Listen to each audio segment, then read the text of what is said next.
देवाल के सामने ही देवाल होने सकता है।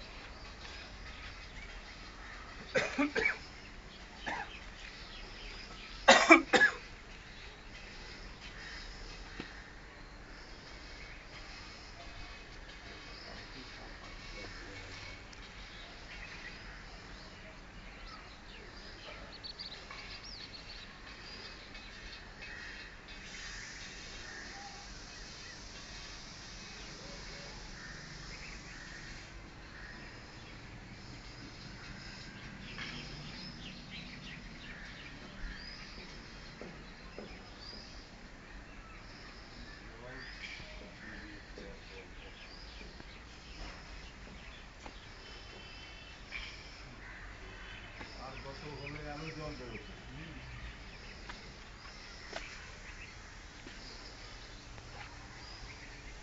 এখানে পুরো মাটি, এখান থেকে এই অবধি পুরো মাটি বের হয়।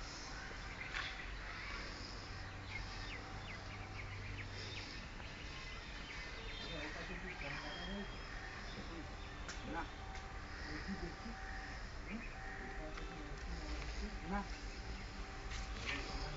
এটা লেগে সমান এটা দিয়ে দেবো যাবে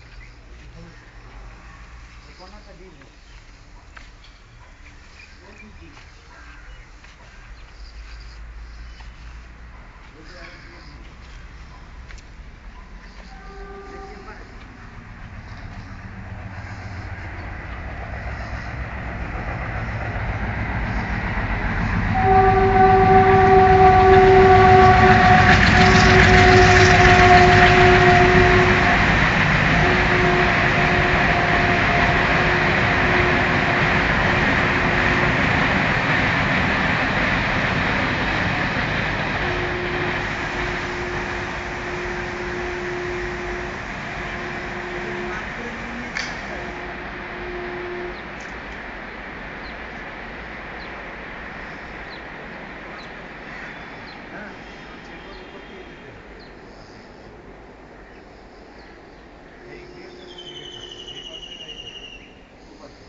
তার থেকে ভালো হতো কোথা আছে যে এখন তো হাতে রয়েছে।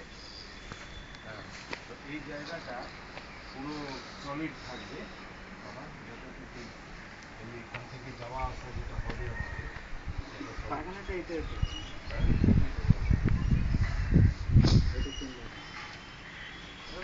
তো বাইরে রয়েছে, একটা বাইরে একটা ভিতরে ভিতরে করতে একবারে বাইরে আছে। হ্যাঁ একটা রুম থেকে বাইরে আছে দুটো পায়খানা বলছে। হ্যাঁ দুটো একটা রুম থেকে বাইরে আছে একটা রুমের ভিতরে আছে। তাহলে এখানে থাকবে তো। হ্যাঁ আর এখান থেকে তাহলে দিয়ে থাকবে তাহলে ভালো। একটা বাইরে আছে আপনার তো চেম্বারের উপরে আশা করবেন তার মানে এইদিকে এখানে ব্লক হয়ে যাবে। হ্যাঁ এদিকে যাওয়ার রাস্তা থাকবে না, ওখান থেকে ঘুরে যেতে হবে। আপনাকে ওই দিক দিয়ে ঘুরে আসতে হবে। যদি আপনার কিছু দরকার হয় এই লাইনটা তাহলে ওদিক দিয়ে ঘুরে আসতে হবে। তাহলে ঠিক আছে, একটা বাউন্ডারির মতন হয়ে যাবে। একটু মেজে করে দিলে না, একটু সোলিং করে দিলে, সোলিং করে দিয়ে একটু পাকা করে নিলে কিচেনটা ভালো হাঁটা চলা করতে হবে। কিন্তু আমাদের টার্গেট আছে পুরোটা পাকা না করে মাটি জায়গা রাখা জন্য। হ্যাঁ বুঝতে ওই সব গাছ টাছ লাগাবো। হ্যাঁ হ্যাঁ বুঝতে পেরেছি। ফুল টুল গাছ কিন্তু লাগাবো। এই যে যে মাটিটা উঠবে এই মাটিটা রাখতে হবে। এই আছে মাটি না, হ্যাঁ একবারে সলিড পিওর মাটি আছে। এটা হচ্ছে সলিড মাটি। এই মাটিটা এক সাইডে রেখে দিতে ছেড়ে দিতে। এই মাটিটা এখন তো এই ছাইরে ফুল পড়ে যাবে, আচ্ছা এখন ছাইরে পড়ে যাবে। যখন তোমার এই ভিট হয়ে যাবে এই ছাইগুলো বেরিয়ে যাবে যখন তখন মাটিটা আলাদা রেখে দিতে হবে। এই জায়গায় এই কোনায় হ্যাঁ, মাটিটা এক জায়গায় রেখে দিতে হবে, হ্যাঁ ছাইগুলো ফেলে দিতে হবে চারিদিকে। ওই মাটিটা পরে কাজে লেগে যাবে। বেশি বেরোবে না তো, এতে ধরো এখানে 2 ফুট আছে আর 2 ফুট নামবে, হ্যাঁ এখানে 2 ফুট আছে, 2 ফুট নামবে আরো। কতটা থাকবে? 4 ফুট। 4 ফুট। আর চেম্বার যেটা হবে 3 পার্ট হচ্ছে না? 3 পাট হবে।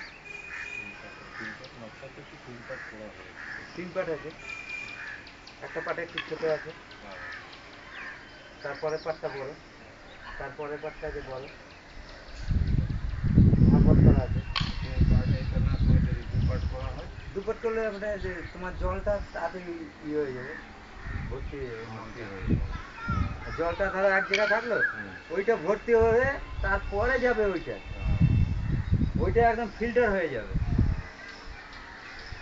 আপনাকে তো প্রথম যেটা পড়ছে ওটাকে তো তোমার একদম পুরো ভর্তি না হলে পর্যন্ত যাবে না, তারপরে ফিল্টার হয়ে তারপরে এই পাশে পড়বে। আর ওই লাস্টে যে জলটা যখন ভর্তি হবে লাস্টে যে একদম ভর্তি হয়ে যাবে তখন ওই জলটাকে তোমার এবার ওখানে যাবে, এবার ওইদিকে চলে যাবে। আর ওখান থেকে এইরকম থাকবে, নিচে শুকে যাবে। আপু নিচে শুকিয়ে যাবে। 3টে জল ভাগ না হলে হবে না। এটা কম করে 25-30 বছর পরই ভরবে। ভর্তি